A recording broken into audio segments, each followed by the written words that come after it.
In what many are calling the most explosive revelation in South African political history, startling new evidence has reportedly been uncovered inside President Cyril Ramaphosa's private residence, evidence that investigators believe could finally expose the hidden truth behind the shocking death of former Minister Nathi Mthethwa. What began as a quiet, routine inquiry has erupted into a full-scale national scandal with the potential to shake the very foundations of the African National Congress government. According to confidential sources, the story began when a specialized investigative unit under the Directorate for Priority Crime Investigation, better known as the Hawks, conducted a discreet raid at one of Ramaphosa's private properties in Johannesburg late last week. The operation, authorized under conditions of extreme secrecy, was executed after a confidential informant claimed that critical materials related to Mthethwa's death were being kept on the premises. What the police reportedly found inside the house left even the most seasoned investigators speechless and set off a chain reaction that now grips the entire nation. Inside the president's private study, a soundproof chamber lined with oak bookshelves, reinforced glass, and several locked cabinets, officers discovered a small metallic safe hidden behind a false wall panel. When they forced it open, they were confronted by a thick brown envelope marked NM Confidential, several encrypted USB drives, and a black leather-bound notebook with "Mthethwa" written in faded ink across the cover. According to an insider close to the investigation, the documents appeared to contain detailed notes from meetings between Ramaphosa, Mthethwa, and other senior ANC members in the months leading up to Mthethwa's mysterious death. Some of the pages reportedly contained references to disagreements over undisclosed financial transactions, offshore accounts, and secretive internal party dealings. Among the entries were handwritten lists of phone numbers and time-stamped notes corresponding to key political events shortly before Mthethwa's death. What truly captured investigators' attention, however, was a section of the notebook titled "The Silence Plan," a cryptic series of entries referencing containment, leaks, and unwanted exposure. One line in particular reportedly read like a chilling warning, though police have not yet confirmed the note's authenticity.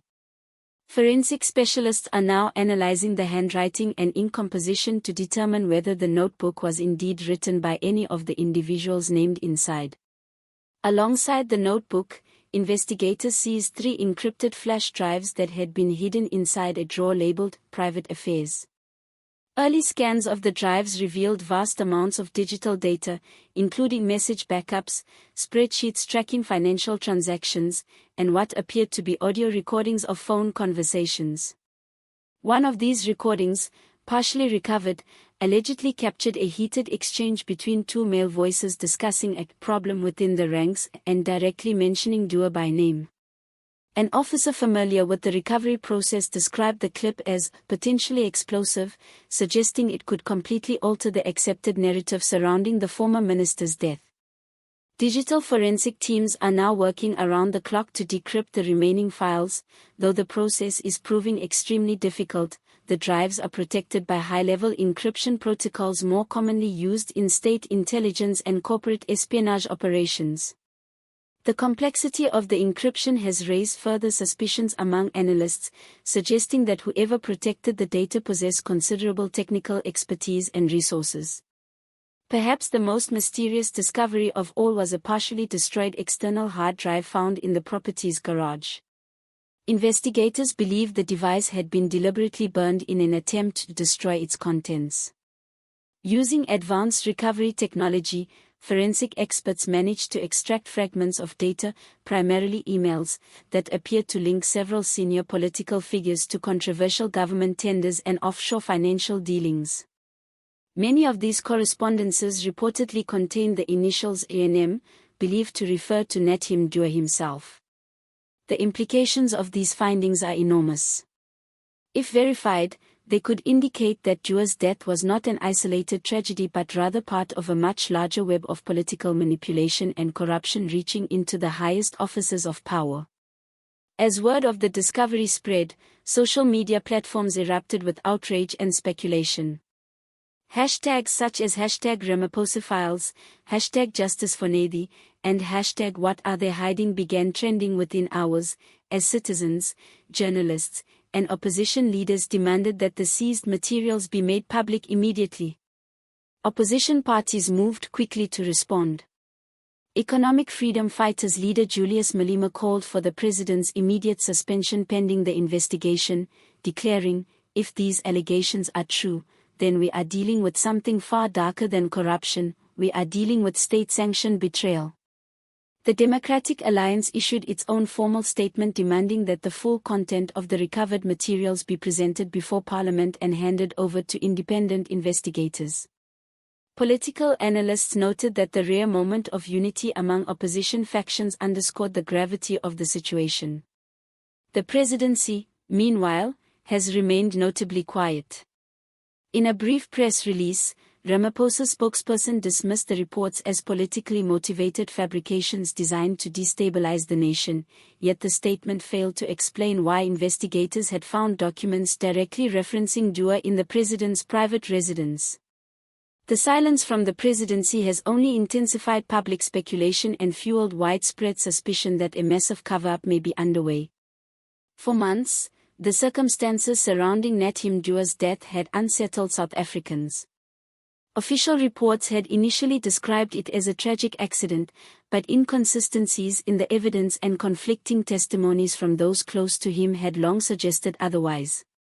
Rumors of internal ANC disputes, secret financial transfers, and heated arguments in the weeks before his death have circulated for years. Now, with the discovery of these materials, investigators believe they may finally hold the missing pieces to a long-concealed puzzle. "We are looking at something that could completely redefine our understanding of what really happened," one source close to the investigation remarked. "The contents of that house are not just random notes, they are a map of connections, a trail that leads to something much bigger." As forensic analysts continue to decrypt the data, the magnitude of the potential revelations grows clearer by the day. Early reports suggest that among the encrypted files may be recordings of private meetings, personal communications between top government officials, and even classified documents detailing internal party funding operations. Some recovered spreadsheets appear to trace the movement of large sums of money through foreign bank accounts and intermediaries registered in countries known for financial secrecy. Investigators are now cross-referencing these with known state contracts to determine whether any of the funds originated from public projects.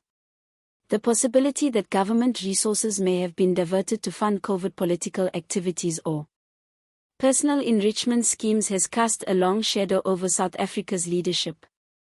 Meanwhile, sources within the Hawks have described an atmosphere of unprecedented tension. Every new fragment of decrypted data seems to add another layer to an already volatile situation. Officials are reportedly divided over how much of the evidence should be disclosed to the public before forensic verification is complete. Some argue that transparency is essential to restore public trust, while others warn that premature disclosure could jeopardize national stability.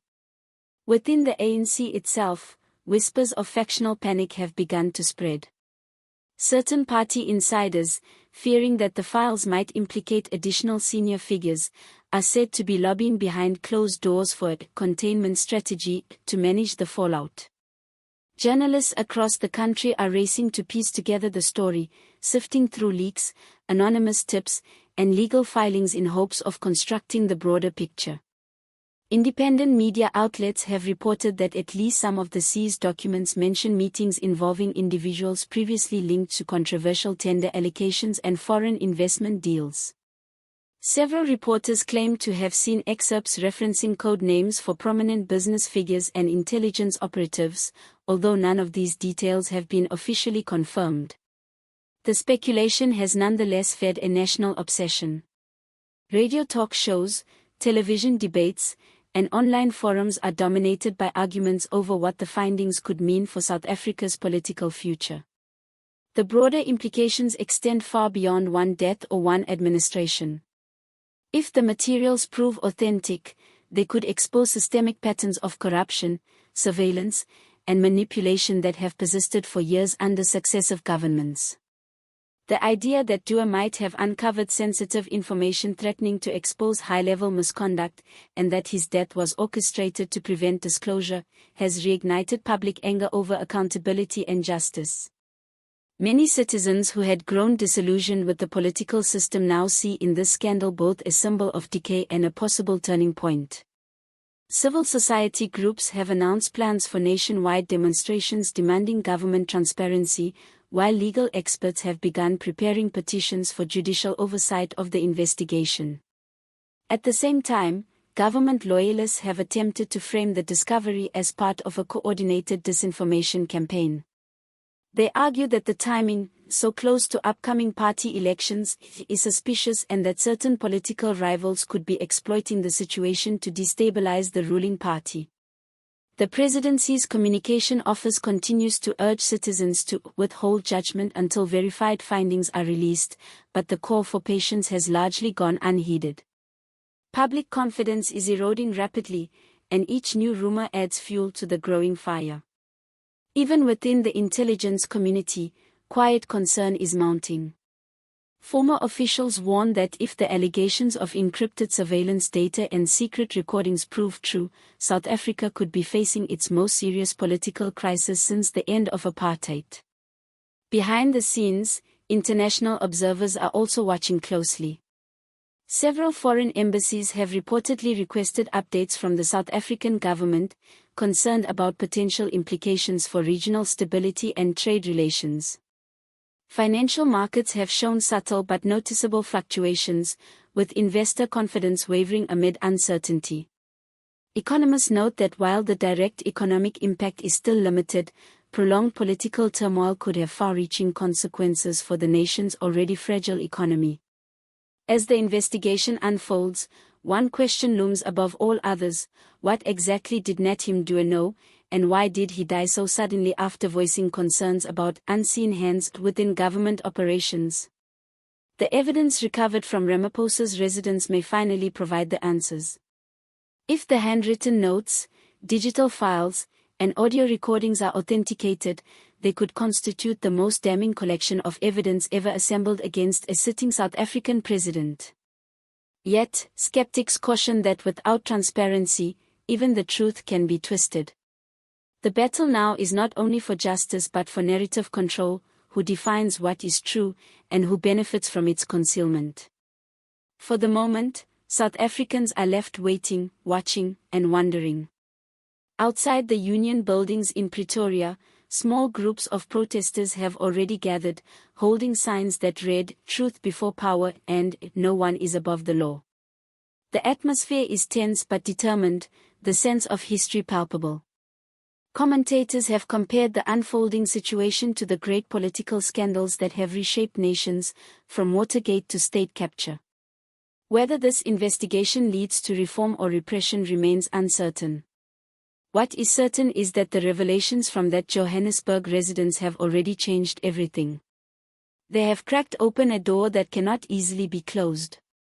In the coming weeks, as forensic experts continue their painstaking work, the truth about Nathi Mthethwa's death may finally emerge from the shadows. Each decrypted file, each authenticated document, brings the country one step closer to understanding the dangerous intersection of power, secrecy, and betrayal. For now, South Africa stands at a crossroads, its people holding their breath as they await the verdict of history. Whether the revelations usher in a new era of accountability or are buried under layers of political pressure, one fact remains beyond dispute: what police found inside President Ramaphosa's private home has irreversibly altered the course of the nation's story, a story of power, fear, and the perilous cost of silence.